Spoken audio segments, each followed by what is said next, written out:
The Second Crusade has failed, but its end will open the door to the Plantagenets, that brilliant, avaricious, rebellious, murderous family that will dominate the history of Western Europe for a century to come. Here's their story, so riveting that we still are fascinated by it 900 years later. Welcome back to Lion's Forge. My name is Beckett, and I want to tell you a story. An epic, true story of 5 kings and the Lion Queen. Season 2, Episode 20. The World Cannot Hold. In the violent years 1187 and 1188, when everyone should have been setting out to recapture Jerusalem, French and English knights fought one another across the Aquitaine instead. The incessant battling over how to make peace would have been comical if lives and harvests weren't at stake. The worst of it happened in November 1188. Just as early hints of winter weather would normally make even the toughest fighting men appreciate the prospect of a truce. Everyone was sour and tense as talks dragged on, Henry and Richard holding separate rounds of meetings with Philip. The French king was careful to take Richard aside to share the latest rumors siphoned up by his spies.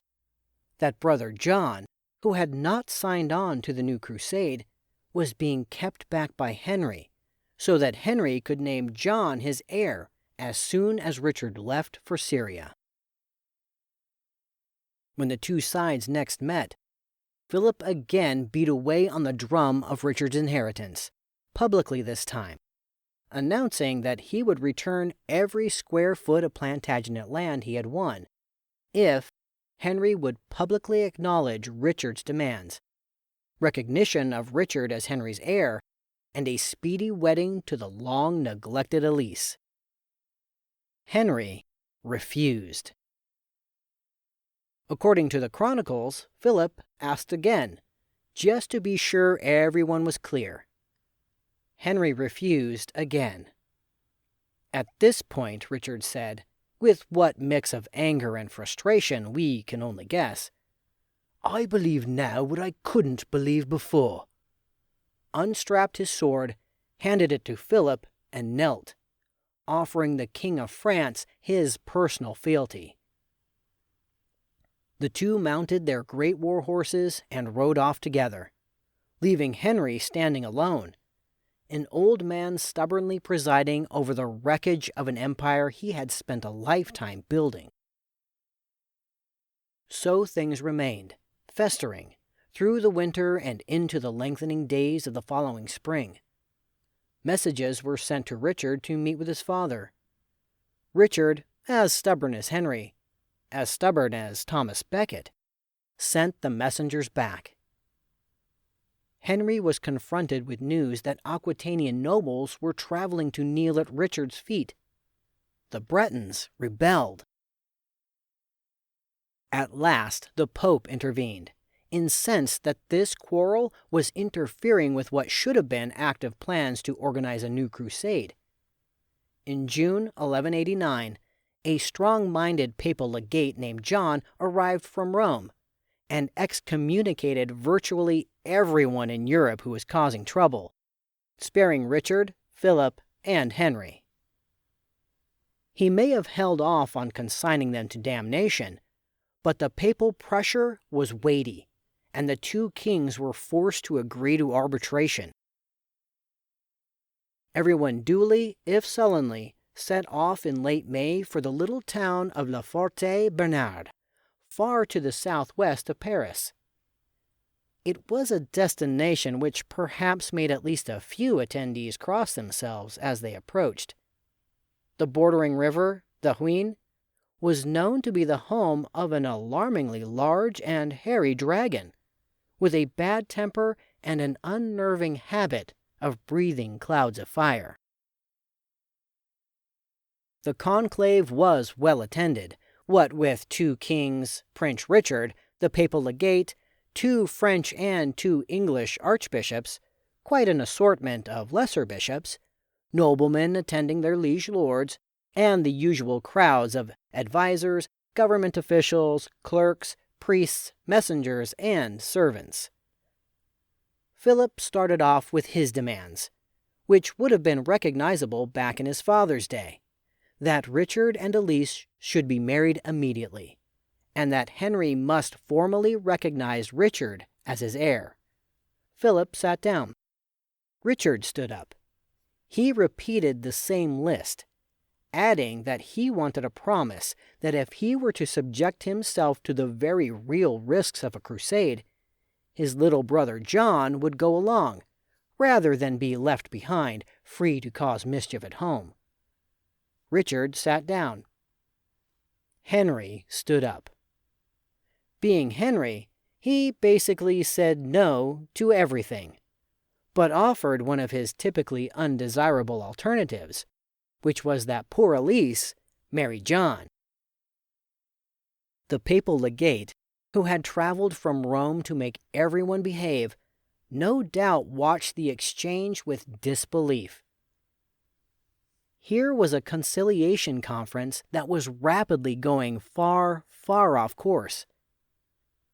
Trying to gather his wits, he demanded that Philip back off, or face the awful prospect of interdict across his kingdom.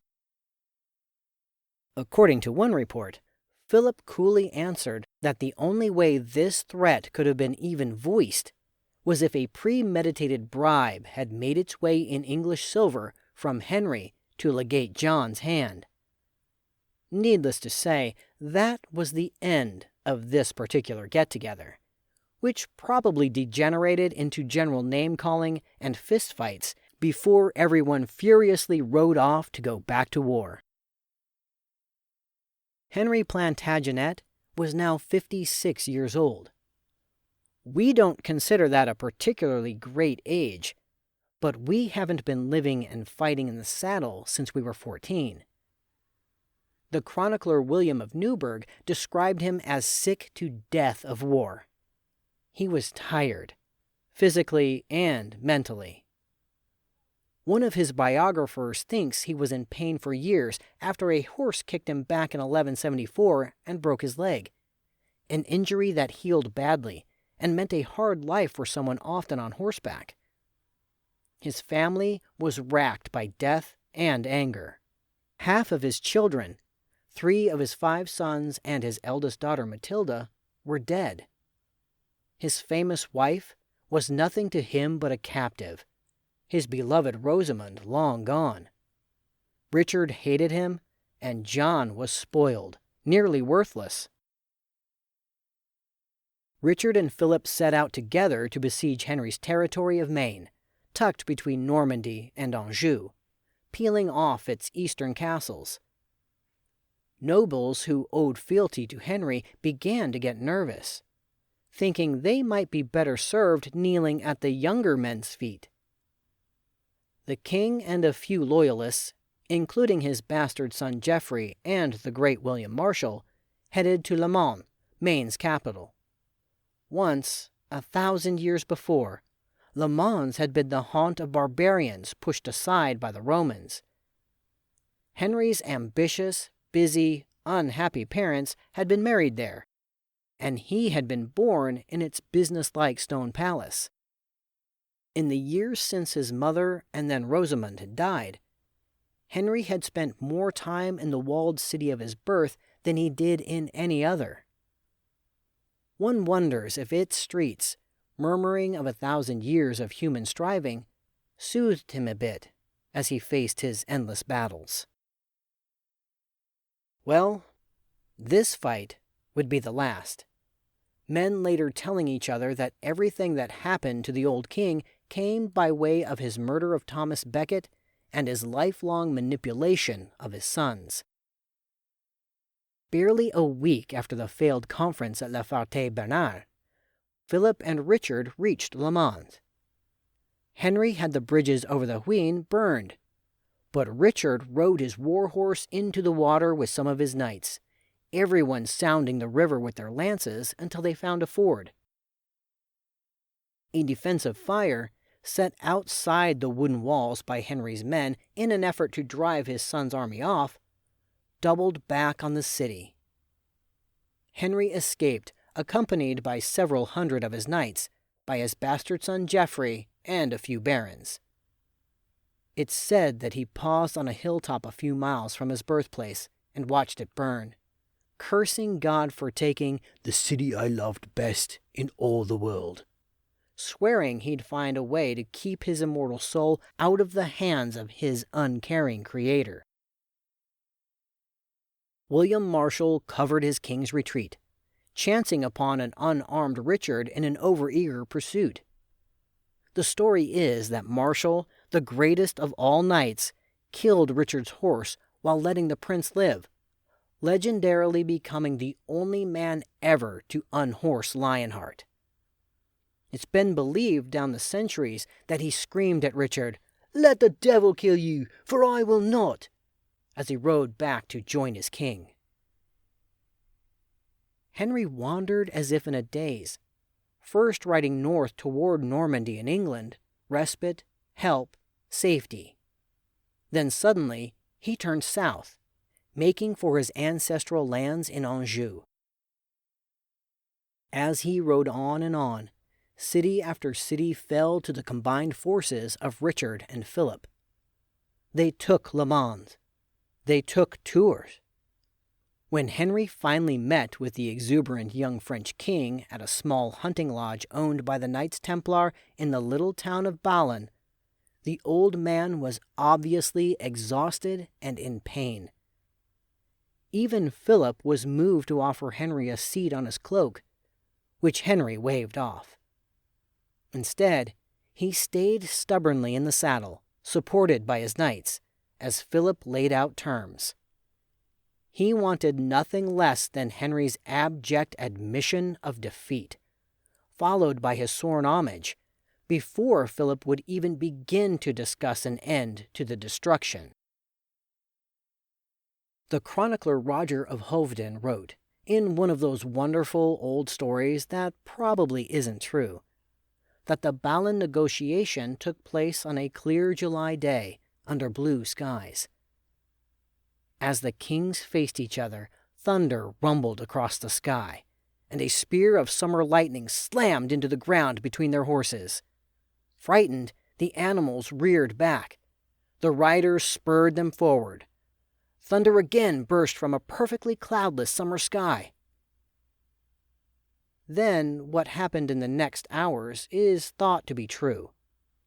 Henry collapsed, falling from his horse. Completely spent, he accepted all the brutal terms that Philip dictated: homage, cash payments, great castles, Elisa's wedding, recognition of Richard's rights in all Plantagenet lands, release of the barons from their obligations to any saved Richard. Last but not least, Henry was to give Richard the kiss of peace, which he did, although it was rumored that he retained enough raw Plantagenet grit to add a whispered prayer that God would yet give him sufficient life and strength to get his revenge. The old king, who had ridden tens of thousands of miles in his lifetime, could no longer mount his horse. He was carried on a litter to Chinon, one of his favorite homes, the site of so many Plantagenet holidays. They put him to bed, an old warrior, ashen-faced with the effort to master his pain. Before leaving hateful Ballon and his humiliation at Philip's hands, Henry had asked the names of the barons who had abdicated their allegiance to him in the days before. The list arrived. The first name on it was his beloved youngest son's, who had cravenly knelt to his warrior brother, breaking faith with his adoring father. They say that Henry turned his face to the wall after that, and lay there shaking with fever, drifting in and out of a coma, sometimes muttering to himself, "Shame, shame." Shame upon a conquered king. There are various stories about his last days. Some say that he died alone, except for a few servants who shamelessly rifled his belongings and left the old man's corpse naked on its deathbed. Cosmic payback for everything from Becket's murder to years of so much familial bitterness and war. Others, hopefully more accurate, put a few loyal supporters at his side. His illegitimate son Geoffrey holding his dying father's head against his shoulder hour after hour. William Marshal and the Earl of Essex steadfast in the room. Those better stories go on to say that after several days of mingled delirium and calm, Henry took off a gold ring bearing his crest and gave it to steadfast Geoffrey, the only son who never deserted him. Then he took another from his finger and asked Geoffrey to send it to his son-in-law, King Alfonso VIII of Castile, married to Henry and Eleanor's daughter, also named Eleanor. Assuming this story is true, it's interesting that Henry would single out his son-in-law on his deathbed. One could say that Henry had reason enough to have given up on his own sons, while Alfonso had backed his father-in-law during the war in the Limousin. Then, too, Henry may have seen his better self in the ambitious younger man, who experienced both great setbacks and great success in his lifelong effort to unite the little kingdoms of the Iberian Peninsula against the Saracens. Soon after, he was taken to the stone-walled chapel of Chinon Castle. It was the 6th day of July, 1189. In Europe, the greatest lion of them all was dead. Far to the east, the Arab warrior king named Saladin had taken control of the holiest city in Christendom. The world itself could not hold.